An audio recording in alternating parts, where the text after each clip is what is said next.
I've always been proud of our net to sales. Having that be above the industry average is just something I take a lot of pride in. In my mind, it's not about, I mean, I love the volume game. I love the idea of like making as much money as possible. But for me, it's that marriage between the two where I'm not giving up profitability to sell a ton of cars. I want to work efficiently. And so like I measure that with as we grow in volume, how much of that gross and that profitability are we able to retain? And does that look healthy? If I could add 100 cars overnight, that would do I don't know, amazing things for everybody. I just want it to be done the right way. My name is Michael Hopkins, Chief Marketing Officer for VINCUE and the host of Q the Next Leader, an exclusive automotive industry podcast from VINCUE, where we talk with innovators, leaders, and the industry's top operators. Today, my guest is Charlie Spradlin, General Sales Manager with Art Moehn out of Michigan. Welcome, Charlie, and thanks for joining us today. Thanks for having me, man. Yeah, of course. Listen, I'm not going to hold Michigan too hard against you, but I did grow up an Iowa Hawkeyes fan and spent a lot of my youth not liking Michigan very much. That's right, man. I'm more of a transplant, so I don't Right. necessarily have the same love, passion that everybody else does for it, So Good. we can be Well, friends. we can be friends. I appreciate Yeah. that. All right, cool. So let's start at the beginning. How'd you get started in the car business? Where'd you come from? So I sold clothing at Buckle when I was in college. That's where I got my start selling things, and got offered a job right out of college right before I graduated. My parents and I had some fun times. I got kicked out of the house. I was like, I got to find a job, got to make money, and what better place to do it than the car business is what they told me, anyways. All right, man. So, Well, any stories you can share about getting kicked out of the house as a kid, or is that just that classic angsty teenager, yeah. young adult stuff, man. Nothing, Okay. nothing most people haven't been through. All right, fair enough. So you started at the Buckle. When I grew Hmm. up, we would have a competition when I was in high school, and the goal was to get to the back of the Buckle Yep. store and out without Yep. without getting sold by Hmm. anyone. Hmm. Was that pretty It's funny normal? how real that actually is. Yeah. Yeah. Yeah. I mean, you guys were Yeah. on commission, right? That was kind Yeah. of unique for a retail store in the mall. I grew up. My Yeah, dad man. worked for. Do you remember Music Land or Sam Goody? Yeah. Yeah. I My remember Music Glen. Yeah. my dad worked for them. I spent a lot of time at the malls growing up, a lot of times trying to get in and out of the Buckle. Yeah, man. It was almost like an urban myth. Like, is that really a real thing at Buckle stores around the country? And like everybody I've ever talked to is like, yeah, no, Very that was a real. thing. So Very, very real. aggressive, man. We certainly were. That's too funny. All right, cool. So, talk to me about your journey getting to sales manager, going up through the ranks. Yeah, so it's evolved quite a bit over the years. I did well in sales. I definitely have a knack for it. I love word tracks. It was always kind of my thing. Buckle helped foster that, which was great. And then I came into the car business. It was a great fit. I actually try to recruit people from Buckle all the time. I have 3 people on my staff right now that came from Buckle, and they're all studs. But so with that being said, I did sales for about 18 months. I came from a leadership role in Buckle. And so I kind of had made the point that there's a lot of stuff I could sink my teeth into from a management side of things, namely with training. That's always been my thing, especially 10 years ago. There just wasn't a ton at my dealership. There still is a lot of rough patches without training material or good implementation of training. And I was like, hey, there's an opportunity. I know I'm new to the business, but I think I have a lot to offer from that point of view. Give me a chance. So got through the whole interview process, got promoted to sales manager. Then I got promoted to general sales manager in 2019. Just like everybody else, had a lot of wild success during COVID. It was great. And then I got promoted to sales director for our store. We've got technically three rooftops. And so I'm over top of those as of about a year and a half ago. So it's been a great journey the last 10 years. So it's all been at Art Moehn. That's All where at you've Art been the whole Moehn. Yeah. time. Yeah, that Yeah. sounds like a lot of great opportunity. And they were Yeah. Put some roots down. pretty receptive when the new guy was coming in and saying, "Hey, let me train everyone how to do No, this." nope, not at all. Yep. Yep. But I did have the word tracks. It was like one thing that nobody could really take away from me is that, I mean, I could spit them out with the best of them. I could help train on them, the repetition. So I was able to kind of at least have something that I could put a pin in. Like, let me help you with this. I'm not going to tell you how to sell cars. I'm not going to do anything like that. But let me just work on your word tracks. And so that did allow me to get some progress early on. That's awesome, man. That's great advice, I think, for anyone. who's out there trying to find that spot. If you got to put a pin in, got to put a pin in some results, and usually you can build from there. So that's awesome. Yeah. Tell me about the stories. You said three rooftops. I know you've got the Chevrolet, the Honda store. What's Yeah. the third rooftop?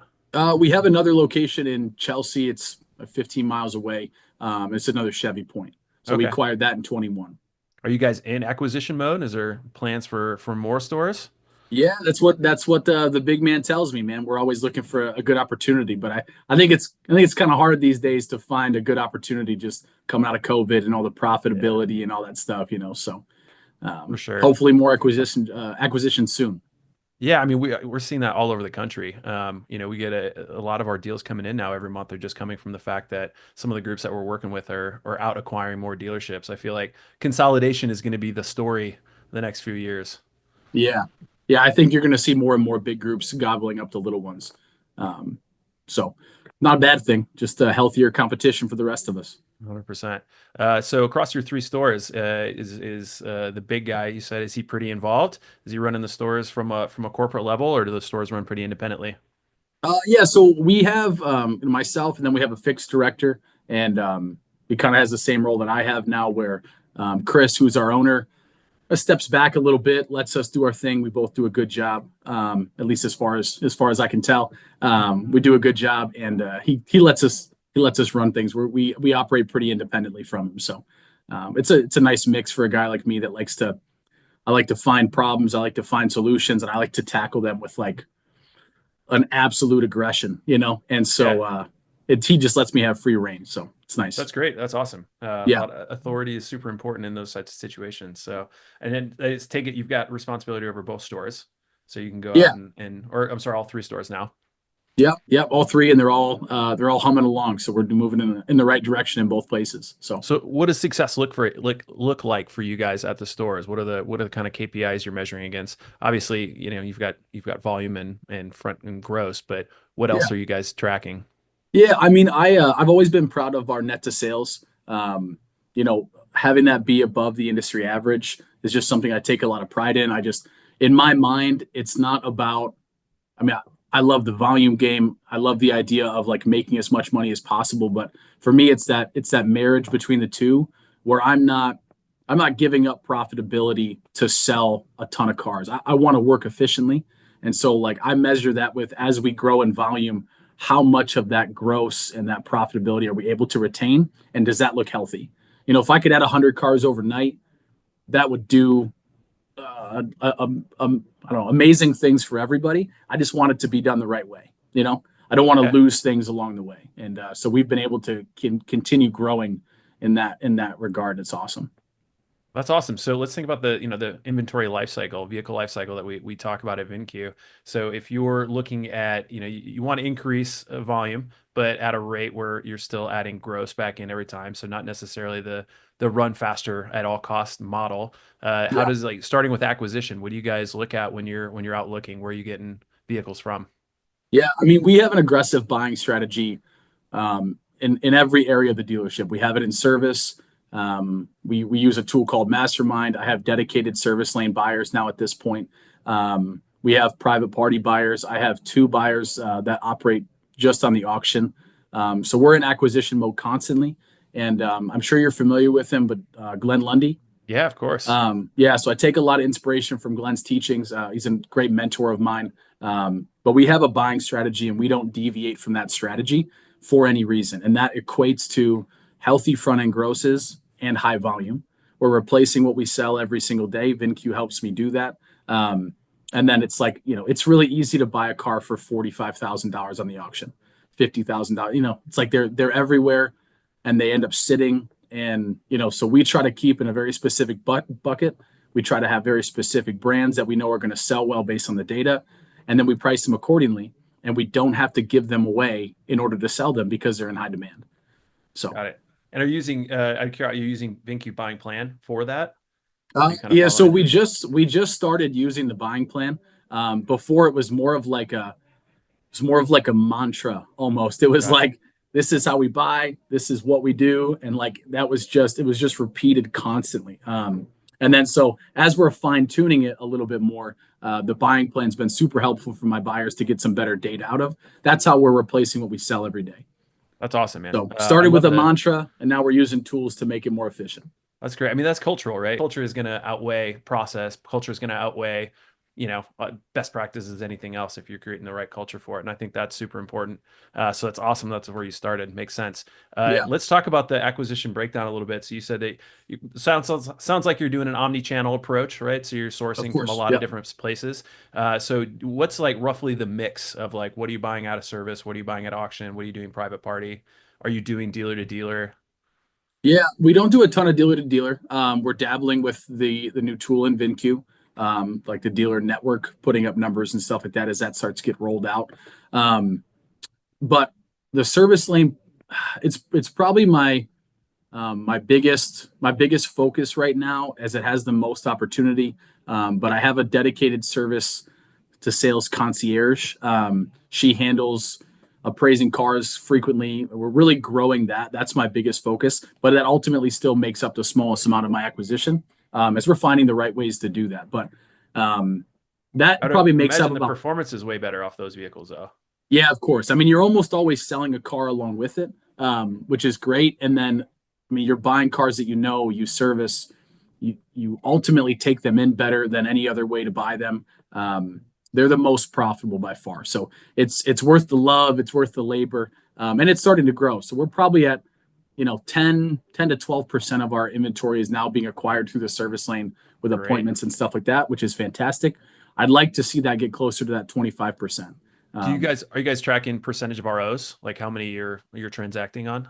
yeah, I haven't done a ton. Like, I haven't dug into the data a ton. I just know roughly how many we acquire. But we do about 850 ROs a month. Up to 1,000. It really just depends on the season. And then, I mean, we're acquiring. I think last month we acquired 15 cars. No, it's more than that now, I guess.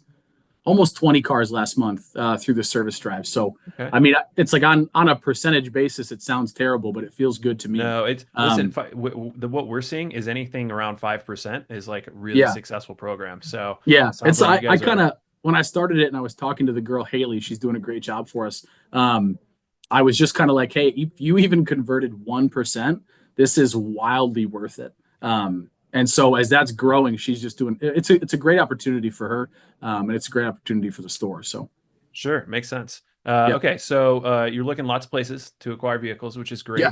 great. Gives you a lot of opportunities. When you turn around to merchandise those, if you're really focusing on gross and profit, what do you guys think that you're doing really well on the merchandising side? So we recently transitioned to, like, internally, photographing our cars.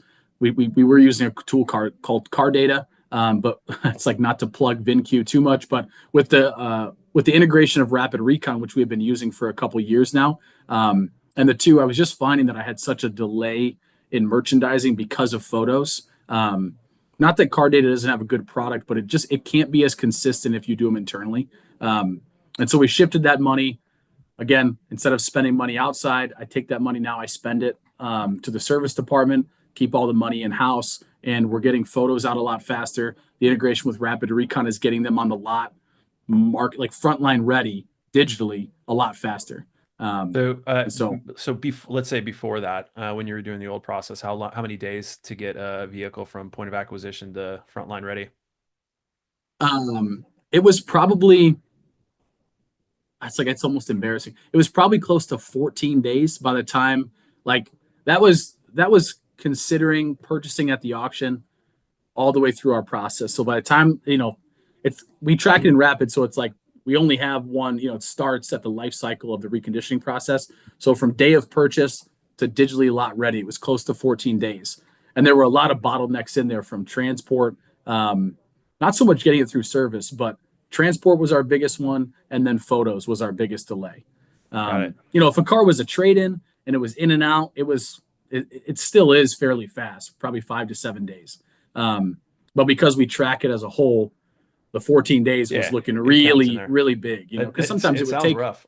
yeah, it's like sometimes it would take 2 weeks to get it from the auction. And then if you hit a weekend and Car Data misses a day because someone's sick or they don't show up for Uh, work, now all of a sudden you've got 4 or 5 days you're waiting on it. It's just, you're wasting money. So obviously the next question, where are you at today?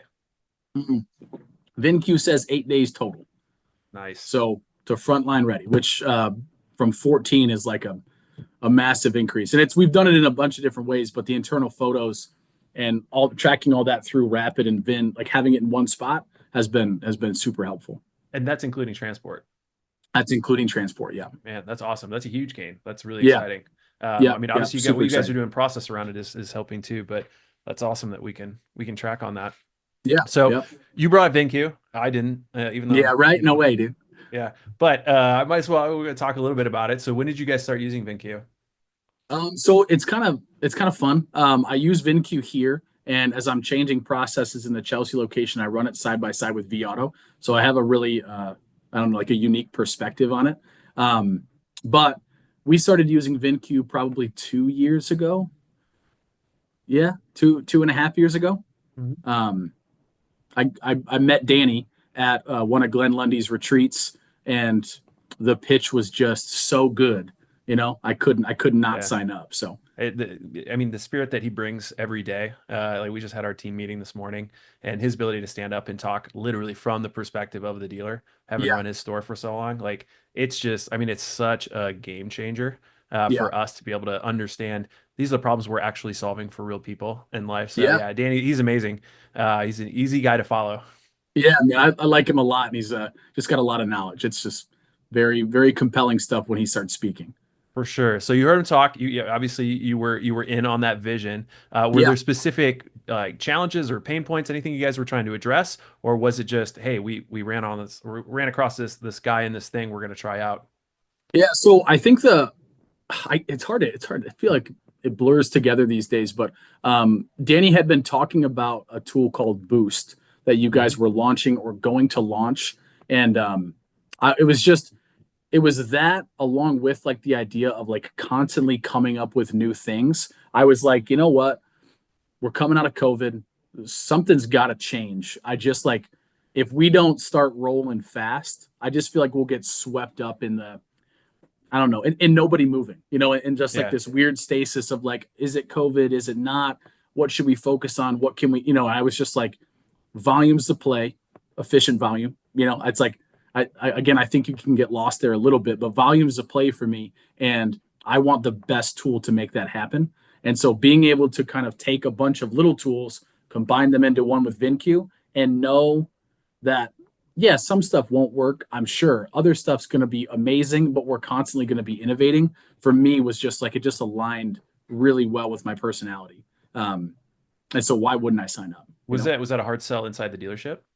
No, no, it was just he was just talking about the product and like ideas, and it wasn't even really a pitch for VinQ. It was just like, this is what we do, Hmm. and it was I just reached out on my own after that.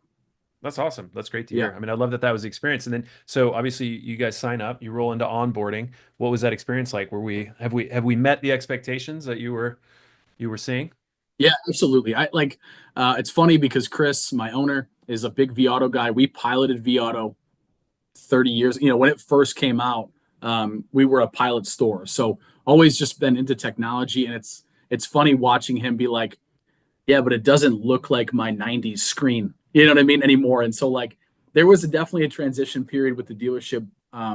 Everybody was great as far as like helping my team get trained up and learn, and it's basically like going from Windows 99 to an iPhone, Hmm. and like that transition is like it's overwhelming a little bit in the beginning, and so like the team was great just getting everybody on board. That's awesome. I'm glad you had a great experience. Yeah. Because it is overwhelming. There's so much stuff going on the screen. All right, so we Cool. talked a little bit about getting cars. You guys you've sounds like almost cut in half days to frontline ready, which is really Yeah, we amazing have. with VinQ. What else are you tracking with VinQ? Are you like trade appraisal capture, appraisal speed? Can you point at increased gross, anything like that?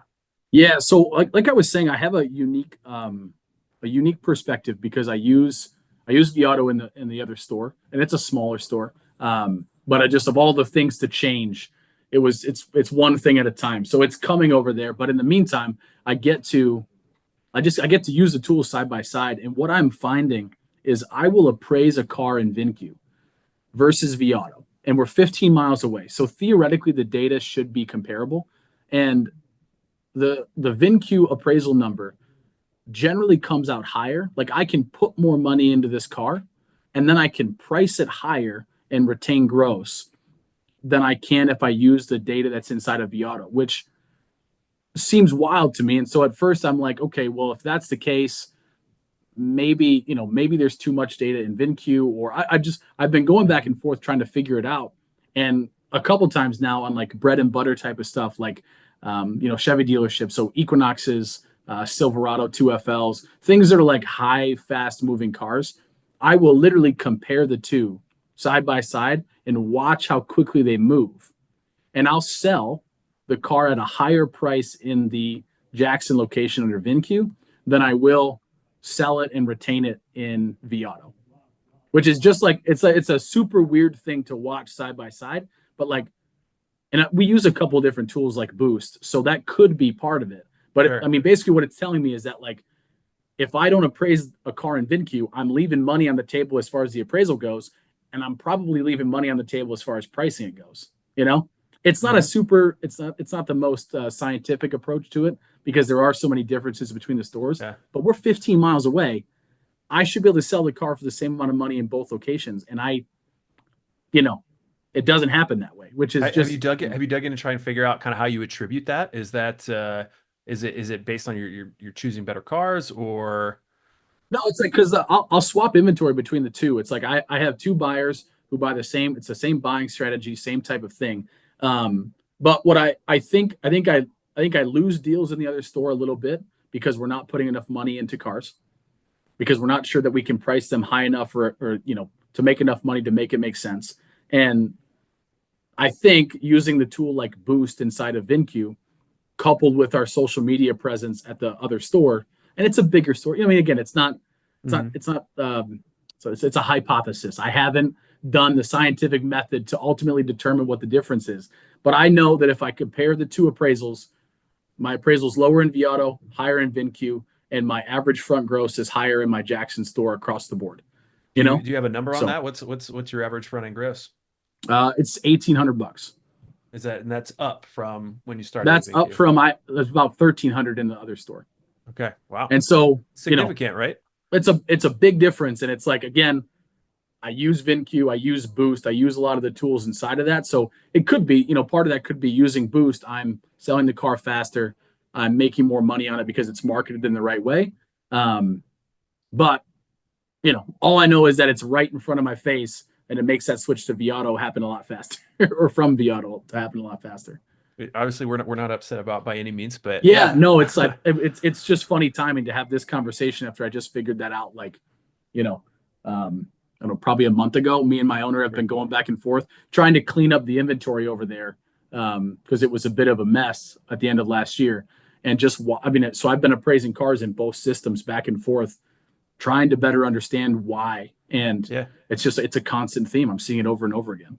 So for those of you listening that don't know what Boost is, because Boost is, I think, probably one of the most underutilized parts of VinCue because it has such a potential. It's our digital advertising engine, which can automate your advertising spend on low performing inventory. You could do spot boost or spot advertising on individual cars. How are you guys using it? Yeah, I do VIN specific. Okay. And we have cars that like I know no matter what, I'm going to sell this car and I'm going to sell it within 20 to 22 days. And then I have cars where I'm like, hey, I need to be a little bit more aggressive on this. I need to move it a little bit faster. And so I'm adjusting that spend based on that car, and almost always you find that like you make that adjustment inside a Boost and that car sells. Now, it's always like, all right, was it the price change? Was it the attention on social media? Like, what was it? It's hard to pin that down with car sales. But at the end of the day, it helps me get very granular on things that aren't moving as fast as maybe some other stuff.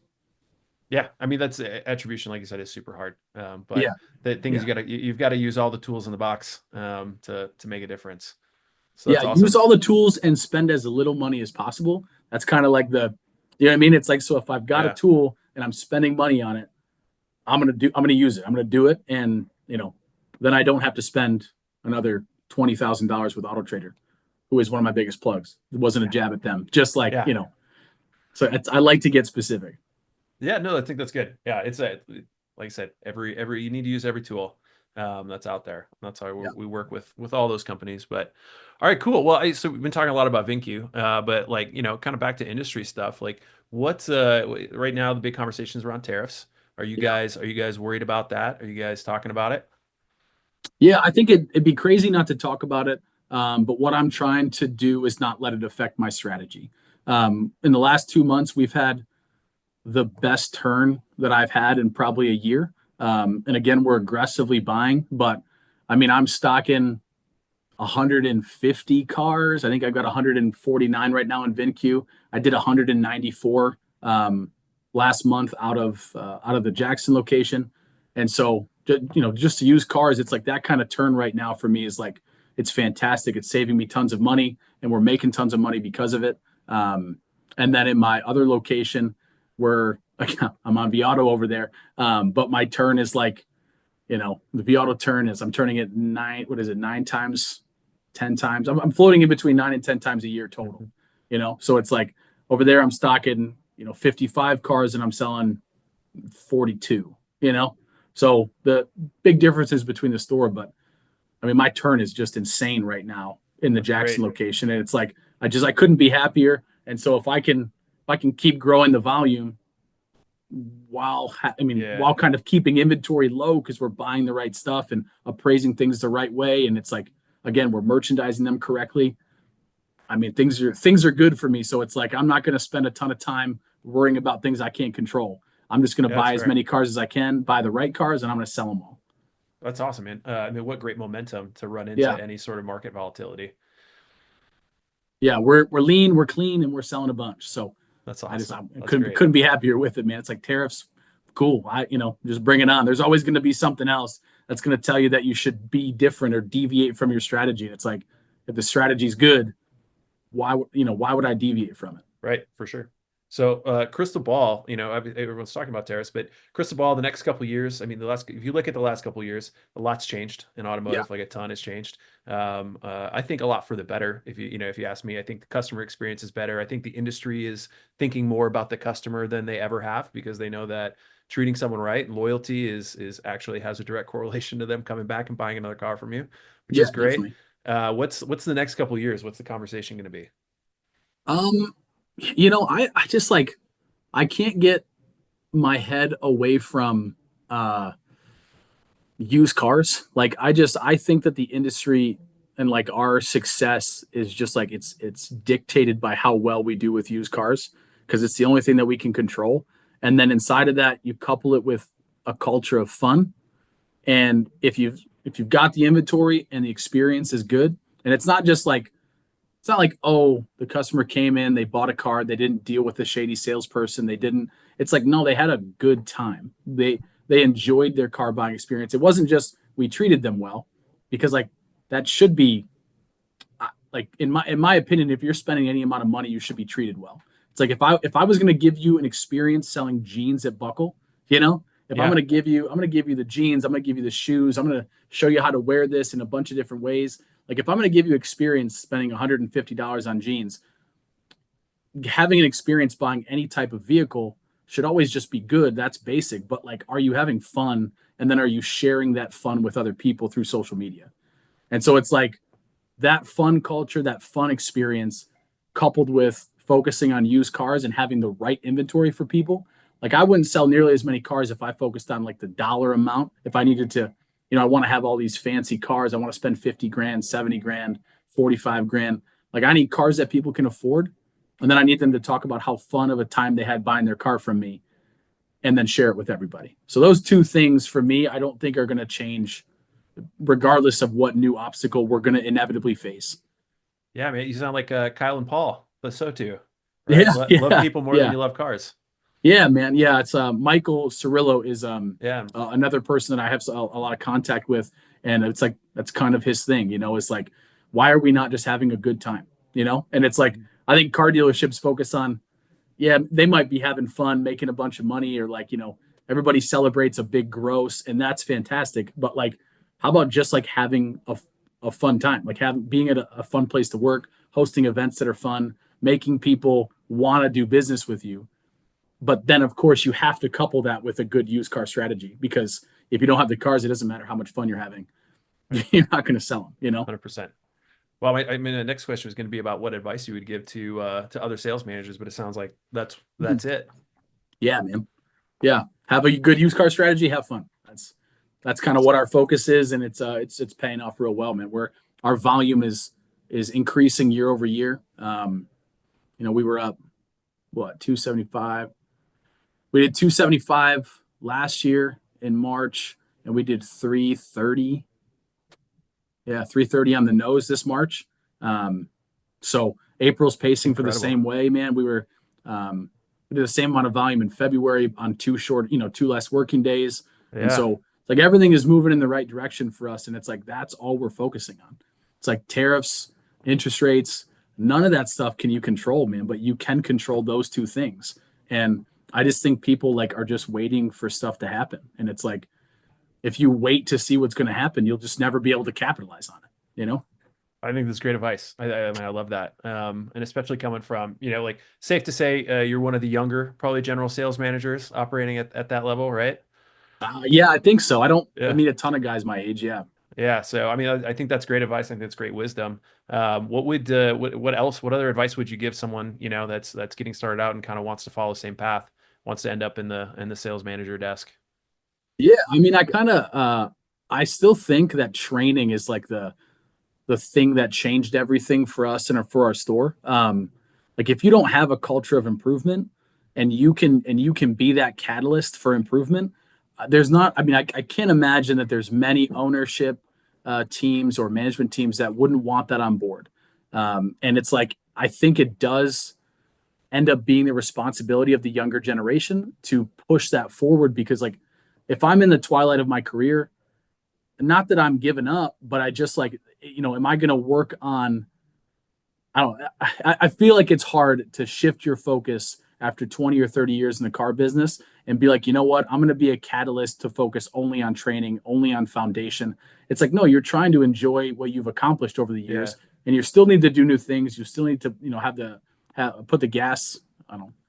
I'm screwing that up. Is this one of those ones you Lots cut? of But metaphors. it's Yeah. pouring gas on the fire, whatever. Gas on the gas pedal. Yeah. Yeah, gas on the gas pedal, pressure on it.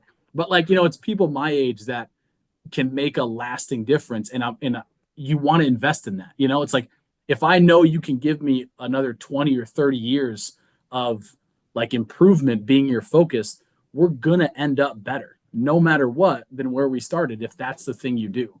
And whether you're a salesperson or a sales manager, that's just something you can bring to the table that not many people go out of their way and do. They want it to come to them. They want to work on things or manage things that are in front of them. And it's like, no, man, growing new salespeople, not only is it fun and awesome to see, but like it's worth a lot of money. Yeah. I mean, it's worth all the money. Yeah. I mean, even just retention alone, right? Yeah. Keeping good people for sure. Yeah. Dude, Yeah. that's Low great advice. turnover. Yeah. That's great advice. Thanks for sharing that, man. So we're running up on time, and I don't want to take up too much of your day. So anything else that you want to talk about, or anything else you want to share before we let you go? No, man. VinCue rocks. Love you guys. Love the tool. Love Danny. And no, man, I just appreciate the opportunity to pop on here and talk a little bit. So that's going to do it for this episode of Q the Next Leader. Thank you to Charlie Spradlin, General Sales Manager at Art Moehn Chevrolet and Honda, for your insights, your perspective, and your story. My name is Michael Hopkins, and I've been your host. If you're watching